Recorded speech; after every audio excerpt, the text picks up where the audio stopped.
नमस्कार, आप देख रहे हैं हमारा खास कार्यक्रम 22 जिले 22 खबर और मैं हूं आपके साथ रंजना सिंह राठौड़। शुरुआत करेंगे चंडीगढ़ की खबर के साथ, जहां पर चंडीगढ़ में नेता विपक्ष भूपेंद्र सिंह हुड्डा ने प्रेस कॉन्फ्रेंस कर केंद्र सरकार को घेरा।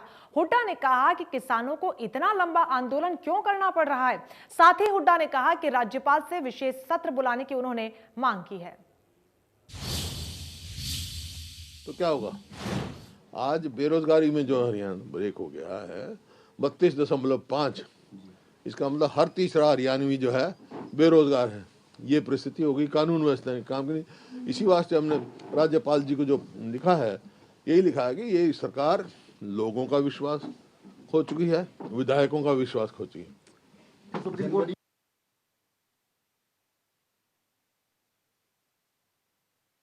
मैंने कल भी ये कहा था कि राजनीति में अहंकार का कोई स्थान नहीं होता है। जब वहाँ विरोध होगा तो सरकार को टकराव से बचना चाहिए और कोई भी उकसाने वाली बात नहीं कहनी चाहिए, जिसे उकसे स्थिति बहुत गंभीर है। अगर यूँ चला तो प्रदेश अराजकता की ओर जा सकता है। तो इस वास्ते बड़ी सूझबूझ से और बड़े, जबकि किसानों का जो प्रदर्शन चल रहा है, जो आंदोलन चल रहा है, वो शांति प्रिय और अहिंसक है। तो ये ऐसे उसमें कोई भी ऐसी बात नहीं रहनी चाहिए, टकराव नहीं सरकार को चाहिए, और ताकि शांति बनी रहे। तो वहीं सोनीपत पहुंचे राज्यसभा सांसद दीपेंद्र हुड्डा ने मोदी सरकार पर जमकर निशाना साधा। किसान आंदोलन पर बात करते हुए दीपेंद्र हुड्डा ने कहा कि अपनी प्रजा की बात मानने से कोई सरकार छोटी नहीं हो जाती। साथ ही उन्होंने कहा कि किसानों की लंबी लंबी तारीख देकर उनको अपमानित किया जा रहा है। दीपेंद्र हुड्डा ने कांग्रेस पर गंभीर आरोप लगाए, उन आरोपों को उन्होंने निराधार बताया है। साथ ही ये भी कहा कि सरकार को टकराव का रास्ता छोड़कर किसानों से बात करनी चाहिए। इन परिस्थितियों में सरकार को टकराव के रास्ते को बढ़ाने की बजाय उसके मूल जो प्रश्न है उसमें जाना चाहिए था। किसानों को, जो अब किसान इतने लंबे समय से बैठे हैं अपनी मांगों को लेकर, उन मांगों के विषय को उस बात का समाधान देने की तरफ ध्यान देना चाहिए सरकार को। अपनी जिद और टकराव का रास्ता मैं समझता हूँ अभी किसानों के साथ ये रास्ता ठीक नहीं है। केंद्र सरकार अपनी जिद को त्यागते हुए, राजहट को त्यागते हुए किसानों की बातों को माने। अपनी प्रजा की बात मानने से कोई शासक या कोई सरकार छोटी नहीं होती। ये किसी का हार जीत का विषय ना बनाया जाए या किसी की अहम या ईगो का इशू ना बनाया जाए। सरकार किसानों को विश्वास में लेकर और विलंब ना करें, क्योंकि ये जो इतनी लंबी लंबी तारीख भी सरकार दे रही है और साथ में कहती है कि हम ये तो करें, वापस तो लेंगे नहीं, और लंबी तारीख, तो वो तो बातचीत नहीं, कहीं ना कहीं वो तो और भी ज़्यादा किसान को अपमानित करने वाली बात है। आपस में कोई कनेक्शन ही नहीं है बीजेपी। और दूसरी बात, कांग्रेस ही कहना कि भाई कांग्रेस ही इसमें पार्टिसिपेट करे। जो आपने पहला सवाल पूछा, पहले इसको खालिस्तानी बताया, फिर इसको माओवादी बताया, अलगाववादी बताया, आतंकवादी बताया, अब कांग्रेस ही बता रहे हैं। ये जो है, क्या अकाली दल भी कांग्रेस में मर्ज होगी जिन्होंने समर्थन वापस लिया?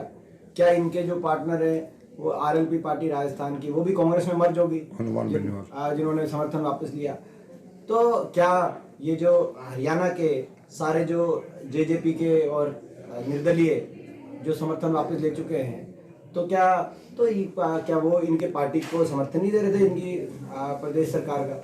तो कहने का मतलब ये है कि ये आंखों पे पट्टी बांधने वाली बात है। तो वहीं इनेलो के प्रधान महासचिव और ऐलनाबाद के विधायक अभय सिंह चौटाला ने किसान आंदोलन के समर्थन और कृषि कानूनों के विरोध में एक पत्र हरियाणा विधानसभा के स्पीकर ज्ञानचंद्र गुप्ता को भेजा। पत्र में अभय चौटाला ने स्पष्ट कर दिया कि 26 जनवरी तक केंद्र सरकार किसानों की मांगे माने, नहीं तो 27 जनवरी को इस पत्र को इस्तीफे के रूप में स्वीकार कर लिया जाए। तस्वीरें आपको दिखा रहे हैं जहां पर ग्रामीणों के बीच उन्होंने इस पूरे पत्र पर हस्ताक्षर किए और ईमेल के जरिए इस चिट्ठी को स्पीकर को भेजा, जहां पे उन्होंने साफ कर दिया कि 26 तारीख तक अगर किसानों की मांगे नहीं मानी गई तो 27 तारीख को इस चिट्ठी को, इस पत्र को मेरे इस्तीफे के रूप में स्वीकार कर लिया जाए। 30-32 गांव के लोगों से मिल चुका, सबका फैसला यही है कि इस्तीफा देना चाहिए। 26 तक अगर बात मान ली तो ठीक है, नहीं मानी तो इस्तीफे की कॉपी मैं आज भी भेज रहा हूँ। उसमें साफ लिखा है मैंने कि 26 तक मेरी इन किसानों की बात को मान लिया तो ठीक है, नहीं मानोगे तो अन्यथा 27 तारीख को मेरा इस्तीफा जो स्वीकार कर दिया जाए और 27 को सब हम जाके इस्तीफा ज्ञानचंद गुप्ता जी को, स्पीकर साहब को दे करके आऊँ। चौधरी देवीलाल हमेशा किसान के लिए, कमेरे के लिए, गरीब आदमी के लिए, कमज़ोर के लिए बड़े से बड़े पद छोड़ देते थे, अपनी कई भी बात को पूरा करते थे। उन्होंने तो अपनी कई बात को पूरा करने के लिए प्रधानमंत्री का पद भी वीपी सिंह को दे दिया था। उन्होंने अनेक बार मुख्यमंत्री के पदों को ठोकर मारी है।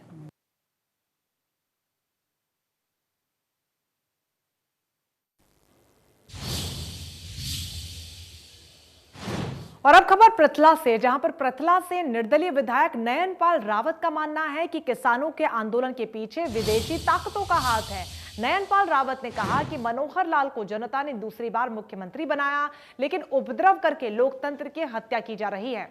करनाल में प्रदर्शन करने वालों को निर्दलीय विधायक ने कांग्रेसी बताया। उन्होंने ये भी कहा कि करनाल में जो विरोध हुआ उसमें भी विदेशी ताकतों का हाथ है।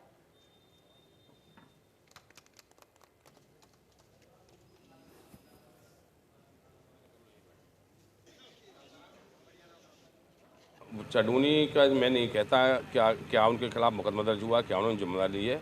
मैं ये मानता हूँ कि ये विपक्ष लोग हैं, कांग्रेस के पार्टी के लोग हैं जिन्होंने ये घोर अपराध किया है। उनके खिलाफ सख्त से सख्त कार्रवाई होनी चाहिए और किसान भाइयों को इस बात को समझना चाहिए कि ये लोग विदेशी ताकतों के हाथ में खेल रहे हैं। विदेशी ताकतें कहीं ना कहीं इस आंदोलन को चलाने में समर्थन दे रही हैं, सहयोग दे रही हैं। इसलिए मेरे देश के और प्रदेश के किसान भाइयों को इस विदेशी ताकतों के हाथ में खेलने से बचना चाहिए।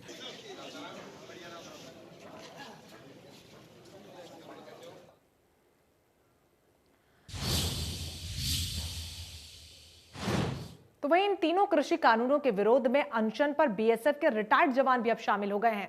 जिला फतेहाबाद के टोहाना हिसार टाउन पार्क के बाहर 3 कृषि कानूनों के विरोध में चलाए जा रहे अनशन पर 52 से 84 साल के सेवानिवृत्त फौजी और रिटायर्ड कर्मचारी अनशन पर बैठे। इस मौके पर संयुक्त संघर्ष एक्शन टीम के सदस्य रणजीत सिंह ढिल्लों ने बताया कि किसान आंदोलन के समर्थन में चलाए जा रहे क्रमिक अनशन में लगातार लोग अपनी इच्छा से शामिल हो रहे हैं।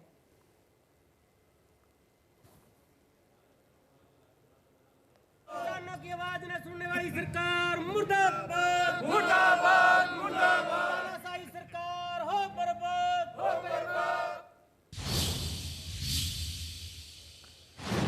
तो वहीं आंदोलन में शामिल किसानों की मौत का आंकड़ा भी लगातार बढ़ता जा रहा है। बीती रात टिकरी बॉर्डर पर एक और किसान ने दम तोड़ दिया। जिस किसान की मौत हुई वो पंजाब के श्री मुक्तसर साहिब का रहने वाला था। किसानों ने बताया कि जगदीश रात 12 बजे चाय पीकर सोया था। आधी रात को अचानक उसकी नींद टूटी और कुछ देर बाद उसकी मौत हो गई। किसानों का मानना है कि 60 साल के जगदीश की मौत दिल का दौरा पड़ने से हुई। किसान ट्रॉली में ही सो रहा था। धरना दे रहे किसानों ने बताया कि अब तक टिकरी बॉर्डर पर 15 किसान जान गंवा चुके हैं। ठीक थे, पहले खाना खाया शाम को जी। टिकरी बॉर्डर पे हमारा धरना था जी। तो खाना पका के सो गए। रात को 12 बजे उठे करने लगे चाय पीनी है। हम लोगों ने चाय बनाई, चाय पी के फिर सो गए। सुबह 3 बज के 10 मिनट पर उठे। साथी को बोलने लगे कि उठो यार, मैं फ्लासी जाना है उधर पेट्रोल पंप पे। एक बार उठे, उठ के खड़े हो गए तो अचानक गिर गए। अटैक आ गया तो वहीं डेथ हो गई। अच्छा, हॉस्पिटल लेके गए थे उनको? नहीं, हॉस्पिटल बाद में डॉक्टर आए थे वहाँ, उन्होंने देखा। पर और अब बात रेवाड़ी की, जहां पर पिछले 29 दिनों से किसानों का आंदोलन लगातार जारी है, जिसके चलते स्थानीय लोगों का कारोबार भी प्रभावित हो रहा है। जिसके बाद अब आंदोलनकारी किसान और स्थानीय लोग आमने सामने आ चुके हैं। ऐसे में स्थानीय लोगों ने बावल में एक पंचायत बुलाई गई और NH-48 को जल्द से जल्द खोलने की मांग की गई। स्थानीय लोगों का कहना है कि हाईवे बंद होने के चलते ढाबे और पेट्रोल पंप बंद हैं, जिससे ढाबा मालिकों और पंप मालिकों को भारी नुकसान उठाना पड़ रहा है। वहीं प्रदर्शनकारी किसानों का कहना है कि अगर दिल्ली पुलिस किसानों को आगे जाने दे तो हाईवे खुद ही खुल जाएगा।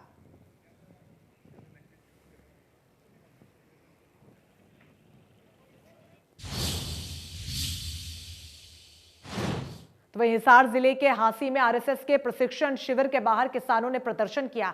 ये शिविर पीसीएसडी स्कूल में चल रहा है। ये शिविर 9 जनवरी से 16 जनवरी तक चलेगा, जिसके बाद प्रदर्शन की बड़ी तस्वीरें सामने आई। मौके पर भारी पुलिस बल को तैनात भी किया गया है। हांसी में आरएसएस प्रशिक्षण शिविर की शुरुआत, जिस पर किसान पहुंचे और जमकर प्रदर्शन किया। कृषि कानूनों को लेकर यह प्रदर्शन देखने को मिला। पीसीएसडी स्कूल में प्रशिक्षण शिविर चल रहा है।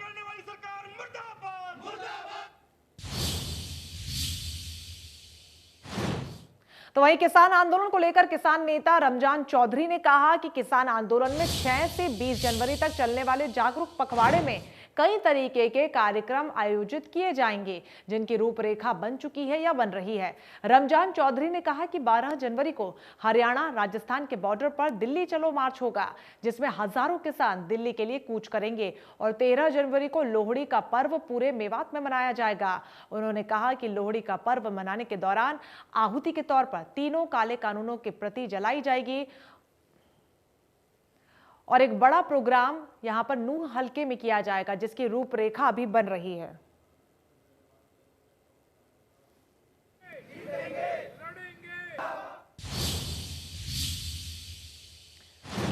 तो वहीं अंबाला नगर निगम चुनाव में भारी बहुमत से जीत दर्ज करने वाली शक्ति रानी शर्मा 14 जनवरी को मेयर पद की शपथ लेंगी। उनके साथ नवनिर्वाचित सभी 20 पार्षद भी शपथ लेंगे। अंबाला की कमिश्नर दीप्ति उमाशंकर सभी को शपथ दिलवाएंगी। कार्यक्रम का आयोजन दोपहर 12 बजे से डीएवी ऑडिटोरियम में होगा। कोरोना के चलते कार्यक्रम में कई तरीके के नियम लागू किए गए हैं। शपथ ग्रहण करने वाले लोग अपने साथ अधिकतम 5 सदस्यों को लेकर पहुंच सकते हैं।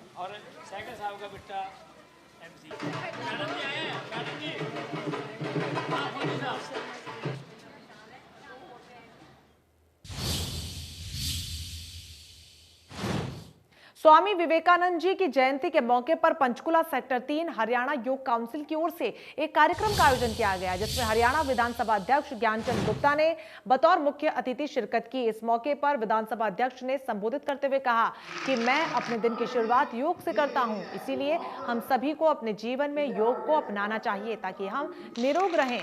इस दौरान उन्होंने योग काउंसिल के पदाधिकारियों को योग को बढ़ावा देने के लिए प्रशंसा पत्र व स्मृति चिन्ह देकर सम्मानित भी किया।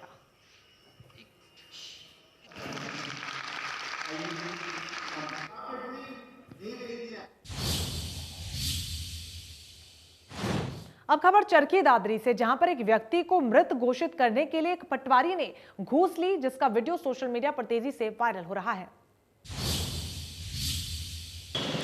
चरखी दादरी जिले के गांव असावरी के एक पटवारी द्वारा इंतकाल दर्ज किए जाने के नाम पर रिश्वत लिए जाने के मामले का वीडियो इंटरनेट पर वायरल होने के बाद अब उपायुक्त ने कड़ा संज्ञान लिया है। उपायुक्त ने न केवल इस पटवारी को निलंबित किया है, बल्कि साथ ही साथ मामले की जांच एसडीएम को सौंपी है। जानकारी के अनुसार बता दें कि संजीव तक्षक नामक एडवोकेट के द्वारा एक शिकायत दर्ज करवाई गई थी। थाने में न केवल शिकायत दर्ज करवाई गई थी, बल्कि पटवारी रामावतार के द्वारा उनके सौजनों से इंतकाल दर्ज किए जाने के नाम पर 10,000 रुपये रिश्वत लिए जाने की मांग की गई थी, लेकिन सौदा 2,500 रुपये में तय हुआ था। बार बार आरोप लगाए गए थे और बार बार शिकायत भी हालांकि दर्ज करवाई गई थी, लेकिन जिस कदर वीडियो वायरल हुआ उसके बाद न केवल प्रशासन ने बल्कि पुलिस ने भी कड़ा संज्ञान लिया है। अगर डिप्टी कमिश्नर राजेश जोगपाल की बात करें तो उन्होंने मामला संज्ञान में आने के बाद और वीडियो वायरल होने के बाद अब पटवारी रामावतार को निलंबित किया है। मामले की जांच एसडीएम भी करेंगे।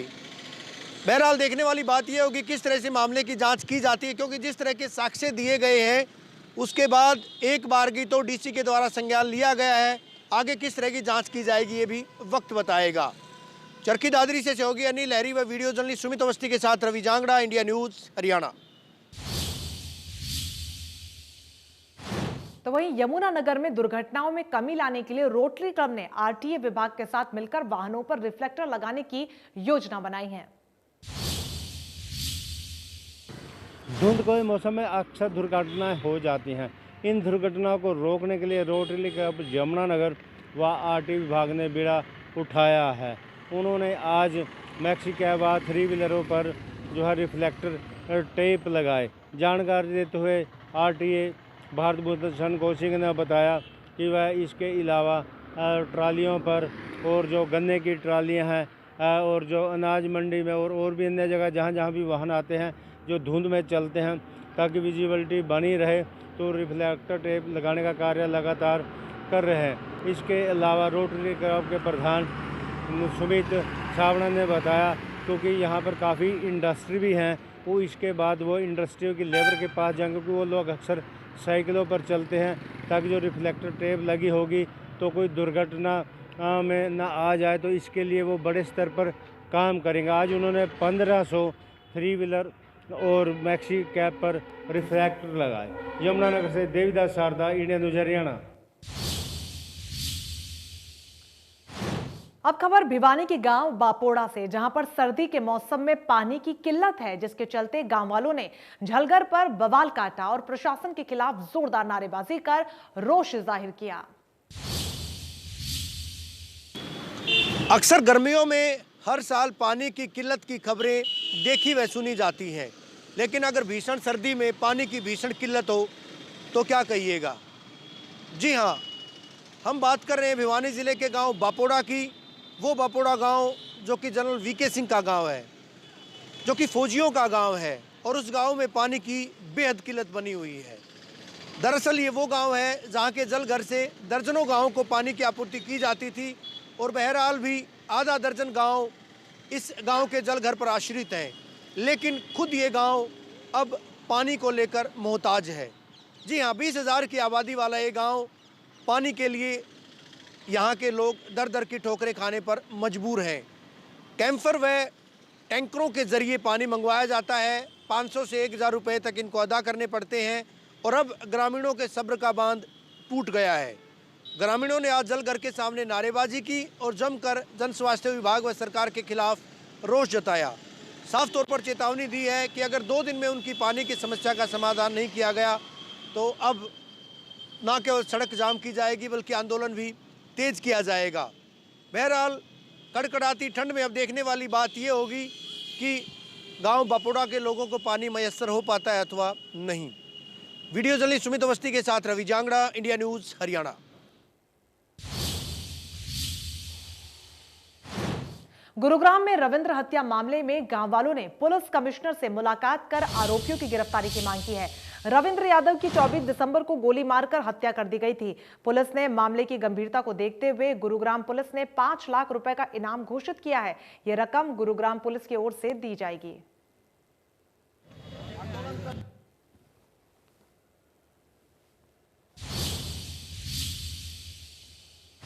तो वहीं कुरुक्षेत्र के शाहबाद कस्बे में नागरिकों की सुरक्षा राम भरोसे ही दिखती है, क्योंकि मुख्य चौकों पर लगे सीसीटीवी कैमरे 1 साल से खराब हैं। यही नहीं, इन कैमरों को 1 साल से रिचार्ज भी नहीं करवाया गया है। ये सीसीटीवी कैमरे लगे तो जरूर हैं, लेकिन फंक्शन नहीं करते हैं, क्योंकि इन्हें रिचार्ज करवाने की जहमत किसी अधिकारी ने अभी तक नहीं उठाई।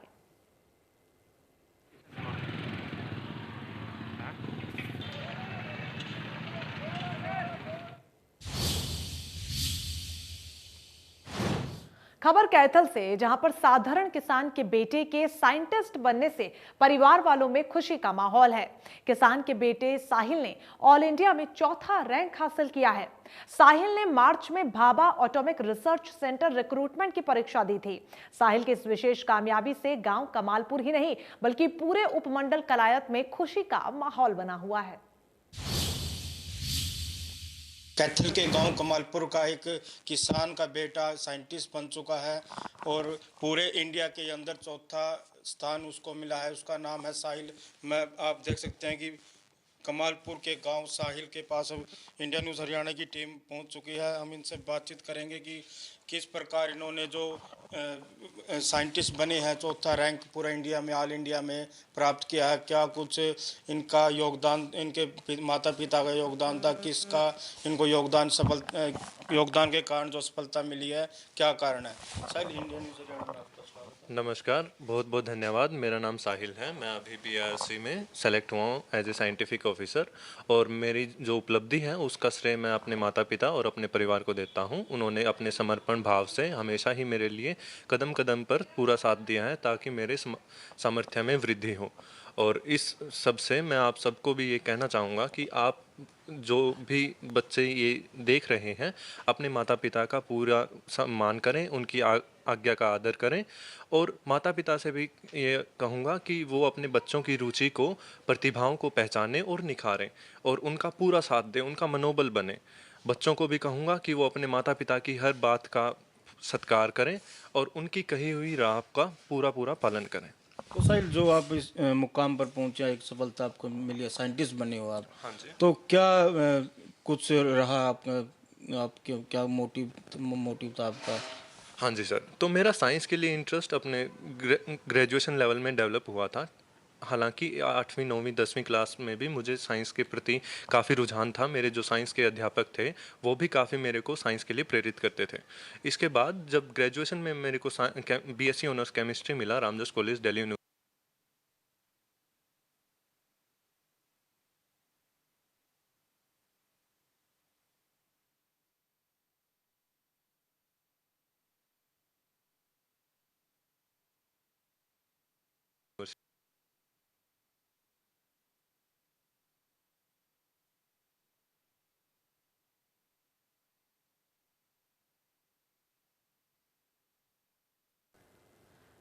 तो यहाँ पर कैथल के लाल ने कमाल किया है, क्या कुछ उनका कहना है ये भी हमने आपको सुनवाया। फिलहाल वक्त तो चला है छोटे से ब्रेक का, कहीं मत जाइएगा, लौटेंगे कुछ और बड़ी खबरों के साथ।